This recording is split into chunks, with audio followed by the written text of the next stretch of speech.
খুব ভালো, আল্লাহ দিলে খুব ভালো হয়েছে, অন্য বছর থেকে অনেক বেশি।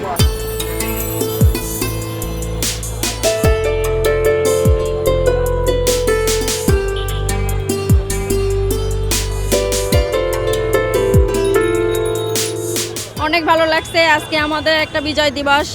আমরা খুব আনন্দ লাগতেছে, ঘুরতেছি, মজা করতেছি, বাচ্চাদের নিয়ে ও বেশি এনজয় করতেছে। খুবই ভালো। খুবই আনন্দ লাগছে 16ই ডিসেম্বর। পরিবারকে একটু সময় দিতে পেরেছি, সবাই বাচ্চাকে নিয়ে বের হয়েছে, খুবই ভালো লাগছে। আমার বাচ্চাকে আমি আমাদের দেশের সব সংস্কৃতির সাথে পরিচয় করে দেওয়ার জন্য বিশেষ দিনগুলোতে অবশ্যই বের হই।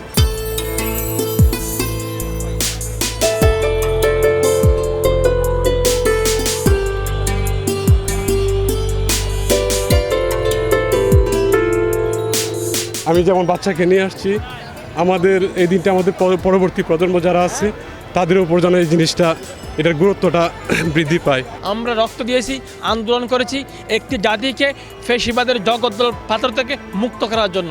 হ্যাঁ, আমি মনে করি প্রতি বছর যে স্পেশাল দিবসগুলো আছে, 16ই ডিসেম্বর বিজয় দিবস, 26শে মার্চ স্বাধীনতা দিবস, 5ই আগস্ট শেখ হাসিনার পলায়ন দিবস, এইসব দিবসকে স্পেশালভাবে যাতে ঢাকা ইউনিভার্সিটি আয়োজন করা হয়।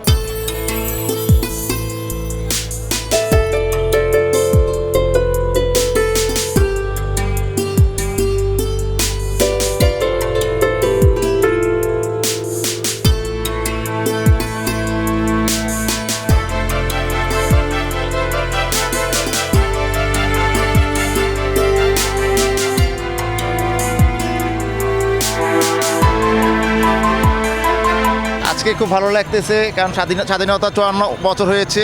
আজকে মনে হচ্ছে আমরা প্রকৃত স্বাধীনতার স্বাদ উপভোগ করতেছি। এরকম বিজয় দিবস যেন আমাদের জীবনে বারবার আসে এবং 5ই আগস্টকে আমরা স্মরণীয়ভাবে রাখতে চাই এবং এই আজকের দিনটা এরকমভাবে আর কোনো দিন উপভোগ করতে পারি নাই।